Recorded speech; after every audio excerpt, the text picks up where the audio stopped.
सुख करता दुख हरता वार्ता विघ्नाची, नुरवी पूर्वी प्रेम कृपा जयाची, सर्वांगी सुंदर ओटी शेंदुराची, कंठी झलके माल मुक्ता फलांची, जय देव जय देव गणपति भगवान की जय, सकटा माता की जय। आप सभी का मेरे YouTube चैनल पर हार्दिक स्वागत है। आज सकट चौथ के दिन सुनिए भगवान श्री गणेश और सकटा माता की कथा। सकट चौथ के दिन शाम को पूजा करने के साथ ही जो भी भक्त सच्चे मन से भगवान श्री गणेश और सकटा माता की कथा सुनता है या पढ़ता है, भगवान श्री गणेश और सकटा माता सदा उनकी और उनके परिवारजनों की रक्षा करती हैं। सकट चौथ के दिन सबसे पहले भगवान श्री गणेश जी की और माँ सकटा की पूजा की जाती है, फिर सकटा माता की व्रत कथा सुनी जाती है और उसके बाद भगवान श्री गणेश की कथा सुनी जाती है। इसके बाद व्रत पूर्ण हो जाता है। आइए सबसे पहले सुनते हैं सकटा माता की कथा, फिर आप सुनेंगे भगवान श्री गणेश जी की कथा। पौराणिक कथा के अनुसार एक बार एक बूढ़ी अम्मा के ग्वालिया बछालिया नाम का एक बेटा था। बूढ़ी अम्मा अपने बेटे से बहुत प्यार करती थी और उसके लिए 12 महीने की चौथ के व्रत भी किया करती थी। बूढ़ी अम्मा का बेटा हमेशा जंगल से लकड़ियां काट कर लाता और फिर दोनों माँ बेटे मिलकर बाजार में लकड़ियां बेचकर अपना गुजारा किया करते थे। बूढ़ी अम्मा रोजाना लकड़ियों में से कुछ लकड़ियां अलग रख देती और चौथ के दिन बेटे से छुपकर उन्हें बेचकर घर में सामान लाती और 5 चूरमे के लड्डू बनाती थी। एक लड्डू अपने बेटे को खिलाती और एक लड्डू खुद खाती थी। एक बार चौथ का ही दिन था। बूढ़ी अम्मा का बेटा अपनी पड़ोसन के घर गया। उसने देखा पड़ोसन ने चूरमा बनाकर रखा था। उसने पड़ोसन से पूछा, आज क्या त्योहार है जो आपने चूरमा बनाया है? पड़ोसन कहने लगी, मैंने तो आज ही बनाया है, लेकिन आपकी माँ तो हर चौथ के दिन ही चूरमा बनाती है, आपको खाने के लिए नहीं देती है क्या? तो बेटे ने कहा, हाँ देती तो है। फिर पड़ोसन ने बूढ़ी अम्मा के बेटे से कहा कि तुम जो लकड़ियां काट कर लाते हो उनमें से कुछ लकड़ियां तुम्हारी माँ छुपाकर बेच देती है और फिर छुपाकर बेची गई लकड़ियों से मिलने वाले पैसे से वो चूरमा बनाती है। बेटे ने पड़ोसन से जब ये बात सुनी तो तुरंत अपनी माँ के पास गया और माँ से कहने लगा, माँ, मैं इतनी मेहनत से लकड़ियां लेकर आता हूँ और तुम चूरमा बनाकर खुद अकेले ही खा जाती हो। आज से तुम या तो मुझे छोड़ दो या फिर चौथ माता के व्रत को छोड़ दो। बेटे की बात सुनकर माँ कहने लगी, बेटा, मैं तो ये व्रत तुम्हारे लिए ही करती हूँ। मैं तुम्हें छोड़ सकती हूँ, लेकिन चौथ माता का व्रत नहीं छोड़ सकती। ये बात सुनकर बेटा नाराज हो गया। नाराज होकर घर छोड़कर जाने लगा। तब माँ कहने लगी, बेटा, तू जा तो रहा है, लेकिन ये कुछ अनाज है जिससे मैंने चौथ माता की कहानी सुनी है। ये लेकर जा और जब भी संकट आए तो चौथ माता का नाम लेकर कुछ दाने वहां पर डाल देना। बेटे ने इस बात पर विश्वास नहीं किया, लेकिन फिर भी उसने अनाज के दाने रख लिए और घर से चल पड़ा। वो घर से थोड़ी ही दूर पर गया था कि उसने देखा कि रास्ते में खून की नदी बह रही थी और कहीं से भी रास्ता नजर नहीं आ रहा था। उसने चौथ माता का नाम लिया और थोड़े से अनाज के दाने वहां पर डाल दिए और कहने लगा, हे चौथ माता, अगर आप सच्ची हैं तो यहाँ पर मेरे लिए रास्ता हो जाए। ऐसा कहते ही नदी सूख गई और वहां पर रास्ता हो गया। अब बेटा वहां से रास्ता पार कर आगे बढ़ा तो जंगल में पहुंच गया। जंगल में पहुंचा तब तक रात हो चुकी थी। जंगल में बहुत सारे भयानक जंगली जानवर भी थे जो अपनी अपनी आवाज में बोलने लगे थे। उनकी डरावनी आवाज सुनकर बेटा डरने लगा। तब उसने चौथ माता का नाम लेकर वहां पर भी कुछ अनाज के दाने डाल दिए और हाथ जोड़कर कहने लगा, हे चौथ माता, मुझे रास्ता दिखाओ, नहीं तो ये जंगली जानवर मुझे मारकर खा जाएंगे। ऐसा कहते ही उसे रास्ता मिल गया और जंगल में चलते चलते वो एक राजा के नगर में जा पहुंचा। वहां का राजा हर महीने एक आदमी की बलि देता था। जब वह एक बूढ़ी अम्मा के घर गया तो देखा कि बूढ़ी अम्मा पूड़ी बनाती जा रही थी और रोती जा रही थी। तब वह पूछने लगा, हे बूढ़ी माई, रो क्यों रही हो? तब बूढ़ी माई कहने लगी, बेटा, मेरा एक ही बेटा है और आज उसे राजा के पास बलि देने के लिए जाना ही पड़ेगा और ये पूरी पकवान मैं अपने बेटे के लिए ही बना रही हूँ। तो लड़का कहने लगा, माँ जी, आप ये पूड़ियाँ मुझे दे दो, मैं आपके बेटे के बदले राजा के यहाँ बलि देने चला जाऊंगा। बूढ़ी अम्मा ने प्रसन्न होकर उसे पूड़ियाँ दे दी। रात को सोते समय उसने अम्मा से कहा, माँ जी, जब भी राजा का बुलावा आए तो आप मुझे बता देना, और आधी रात को, जैसा कि बूढ़ी अम्मा ने सोचा था, राजा का बुलावा आ गया। तब बूढ़ी अम्मा सोचने लगी, पराए बेटे को मैं बलि चढ़ाने के लिए कैसे भेज दूं?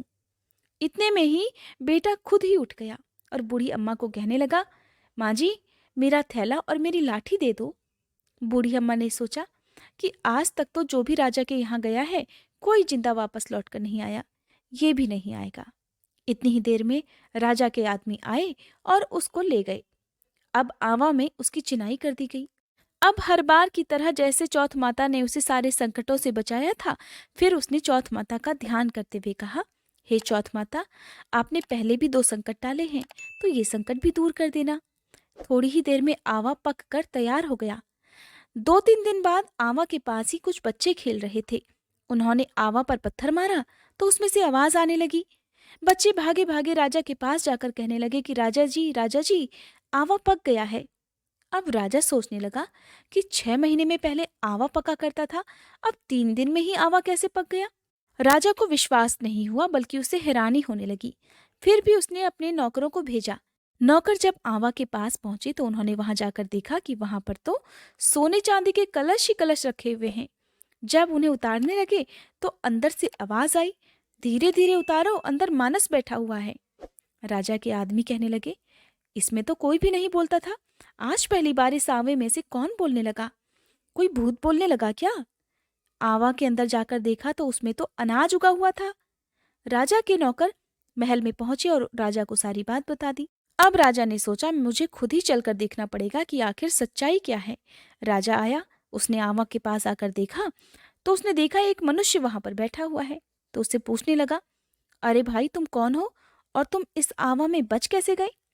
तब वह बोला, मेरी माँ चौथ के व्रत करती है, तो मैं चौथ माता के प्रभाव से ही जीवित बच गया हूँ। राजा को उस लड़के की बात पर बिल्कुल विश्वास नहीं हुआ, तो राजा ने उसकी परीक्षा लेने के लिए सोचा। राजा उससे कहने लगा, अच्छा ठीक है, तू एक घोड़े पर चढ़ जा और मैं दूसरे घोड़े पर चढ़ जाऊंगा। तेरे हाथ पर रस्सी से बांध देंगे। अगर तेरी रस्सी खुलकर मुझ में बंध जाएगी तो चौथ माता सच्ची है, इसका मतलब चौथ माता ने तुम्हारी रक्षा की है। अब राजा और वह लड़का दोनों घोड़े पर बैठ गए। तो उसने थोड़े से अनाज के दाने हर बार की तरह हाथ में रखकर कहा, हे चौथ माता, मेरी लाज रख लेना। ऐसा कहते ही उसकी रस्सी खुलकर राजा के हाथों में बंध गई। अब राजा सोचने लगा कि आखिरकार चौथ माता का ही ये प्रभाव है, जिसके कारण इस लड़के के हाथों की रस्सी मेरे हाथ में आकर बंध गई। अब उसे विश्वास हो गया कि चौथ माता ने ही लड़के की रक्षा की थी। राजा बहुत प्रसन्न हुआ। तब उसने अपनी बेटी का विवाह उस लड़के के साथ कर दिया। अब बूढ़ी अम्मा का बेटा वहीं पर रहने लगा। महल में रहते रहते कई दिन हो गए तो उसने कहा, हे महाराज, इस महल में रहते रहते मुझे बहुत दिन हो गए हैं। गांव में मेरी माँ मेरा इंतजार कर रही होंगी। मुझे मेरे गांव की और मेरी माँ की भी याद आ रही है। हे महाराज, मैं अब अपने गांव जाना चाहता हूँ। राजा ने जब ये बात सुनी तो राजा ने उसे आज्ञा दे दी, साथ ही ढेर सारा धन देकर उन्हें विदा कर दिया। दूसरी तरफ बूढ़ी अम्मा जब लकड़ियां काटती तो उनसे कटती नहीं थी, क्योंकि वो तो बहुत कमजोर हो गई थी। इसलिए वो गोबर चुनकर उसे सुखाकर उसे ही बेचकर अपना गुजारा कर रही थी। पड़ोसन ने उनके बहू और बेटे को आता देखा तो दौड़ी दौड़ी आई। बूढ़ी अम्मा से कहने लगी, अरे माई, तेरे तो बहू बेटा आ रहे हैं और अपने साथ बहुत सारा धन भी लाए हैं। बूढ़ी अम्मा ने जब सुना तो कहने लगी, अरे बेटा, कम से कम तू तो मेरे साथ ऐसा मजाक मत कर। मेरा एक ही बेटा था जिसे तूने लगा सिखाकर भेज दिया। बूढ़ी माँ का मन दुख से भर उठा। उसे अपने बेटे की बहुत याद आने लगी। फिर भी जब बूढ़ी अम्मा का मन नहीं माना तो छत के ऊपर चढ़कर देखने लगी। जब उन्होंने देखा तो सच में ही उसके बहू बेटे आ रहे थे। बूढ़ी अम्मा इतना प्रसन्न हुई कि मारी खुशी के उनके तो पैर ही जमीन पर नहीं पड़ रहे थे। जब बहू बेटे दरवाजे पर आए तो बूढ़ी अम्मा ने उनकी आरती उतारी, उन्हें भर भर कर आशीर्वाद दिया। बूढ़ी अम्मा ने भी अपने बेटे को माफ कर दिया था। तब बेटा कहने लगा, माँ, मैं चौथ माता के प्रभाव से ही बच पाया हूँ। और फिर इसके बाद तो सभी गांव के लोगों ने मिलकर सकट चौथ का व्रत रखना शुरू कर दिया था। हे सकटा माता, जैसे बूढ़ी अम्मा के बेटे का संकट दूर किया, वैसे ही इस कथा को कहने सुनने और हुंकारा भरने वाले सभी के संकट दूर करना। आइए अब सुनते हैं विघ्नहर्ता भगवान गणेश की कहानी। ये कहानी उस समय की है जब भगवान शिव हजारों वर्षों से अपनी तपस्या में लीन थे उस समय माँ पार्वती कैलाश पर्वत पर अकेले ही निवास कर रही थी। एक बार स्नान करने से पहले माँ पार्वती ने अपने शरीर के उपटन से एक बालक की मूर्ति का निर्माण किया और अपनी मंत्र विद्या की शक्ति से उस मूर्ति में प्राण डाल दिए। थोड़ी देर के बाद वह मूर्ति एक बालक के रूप में जागृत हो गई। माँ पार्वती ने उस बालक को अपने पुत्र गणेश के रूप में स्वीकार कर लिया और उन्हें कैलाश का द्वारपाल होने की जिम्मेदारी सौंपी। माता पार्वती उस बालक को गणेश कहकर पुकारने लगी। माता पार्वती ने गणेश को बुलाया और कहने लगी, आज से मैं तुम्हारी माता हूँ। पुत्र, जो आज्ञा मैं तुम्हें दूंगी तुम्हें उसका ही पालन करना होगा। तब बालक गणेश ने अपनी माता से कहा, हे माते, मैं आपकी आज्ञा का ही पालन करूंगा। फिर एक बार की बात है, माता पार्वती स्नान करने के लिए स्नानागार में गई और श्री गणेश जी को दरबार पर खड़ा करके कहने लगी कि पुत्र, किसी को भी अंदर मत आने देना, मैं स्नान करने जा रही हूँ। तब श्री गणेश जी कहने लगे, हे माते, आपकी आज्ञा का पालन होगा। ऐसा कहकर माता पार्वती तो स्नान करने के लिए अंदर प्रवेश कर गई। कुछ ही समय बाद वहां पर भोलेनाथ भी चले आते हैं और जैसे ही वो द्वार से अंदर जाने की कोशिश करते हैं, तभी बालक गणेश ने उन्हें द्वार पर ही रोक लिया और कहने लगे, आप अंदर नहीं जा सकते, अभी मेरी माता स्नान कर रही हैं, इसलिए इस समय मैं आपको अंदर नहीं जाने दूंगा। ये बात सुनकर भोलेनाथ बहुत क्रोधित हो गए और कहने लगे, अरे मूर्ख बालक, हमारे रास्ते से हट जाओ। भोलेनाथ को नहीं पता था कि द्वार पर खड़ा ये बालक स्वयं उनका ही पुत्र है, किंतु बालक गणेश को तो अपनी माता की आज्ञा का पालन करना ही था। उनके लिए अपनी माता की आज्ञा ही सर्वोपरि थी। तब उन्होंने भोलेनाथ को मना कर दिया। बालक गणेश की बातें सुनकर भोलेनाथ को बहुत क्रोध आया। उन्होंने नंदी और अन्य गणों से कहा कि वो इस बालक को समझाएं। थोड़ी ही देर में नंदी और अन्य गण आते हैं और उन्होंने गणेश जी को समझाने का प्रयास किया कि हे बालक, यहाँ से हट जाओ। इस समय भगवान शंकर बहुत क्रोधित हो उठे हैं, उनके क्रोध से तुम भस्म हो सकते हो। लेकिन वो बालक था कि वहां से हटने का नाम ही नहीं ले रहा था। डटकर द्वार पर खड़ा हो गया। कहने लगा, अगर आप में से किसी ने भी अंदर आने की कोशिश की तो मैं उससे दंड दूंगा। ये बात सुनकर नंदीगण क्रोधित हो गए और वे भगवान श्री गणेश से युद्ध के लिए तैयार हो गए। लेकिन श्री गणेश जी तो उन पर भी प्रहार कर देते हैं, जिस कारण बड़ी मुश्किल से जान बचाकर नंदी और अन्य गण वहां से भागे और इस प्रकार सभी को पीट कर बालक गणेश वहां से भगा देते हैं। अब भगवान शिव से रुका नहीं गया, उनके सब्र का बांध टूट गया। वो खुद त्रिशूल लेकर स्नानागार की ओर चल पड़े। वहां पहुंचकर बालक गणेश को ललकारने लगे कि हे मूर्ख बालक, तुमने मुझे और मेरे नंदीगण को परेशान किया है, तुम्हें इस बात का दंड अवश्य मिलेगा। ये बात कहकर भोलेनाथ अपने त्रिशूल से बालक गणेश पर प्रहार कर देते हैं। एक क्षण में ही बालक गणेश का शीश धड़ से अलग कर देते हैं। उधर थोड़ी ही देर बाद जब माता पार्वती स्नान करके वापस बाहर आई तो उन्होंने देखा उनके पुत्र गणेश का सिर कटा हुआ जमीन पर पड़ा है और महादेव वहीं पास में ही त्रिशूल हाथ में लिए क्रोधित अवस्था में खड़े हुए हैं।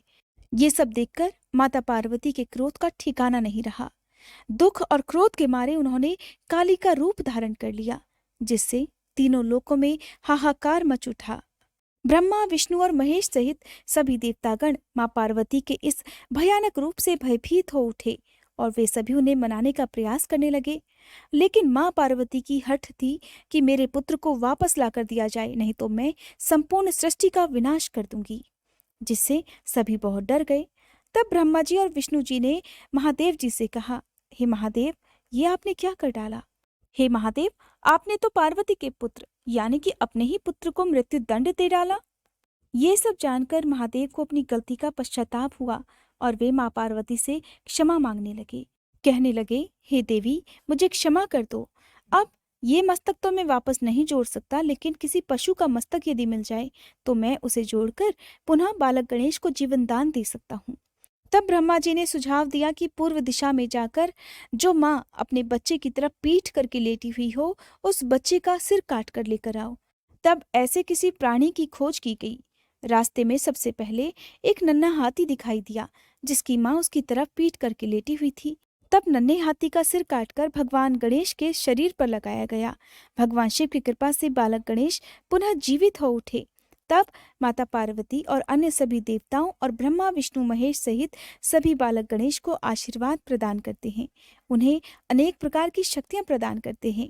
इस प्रकार भगवान गणेश जी का जन्म और उनके सिर पर गज का मस्तक विराजमान हुआ।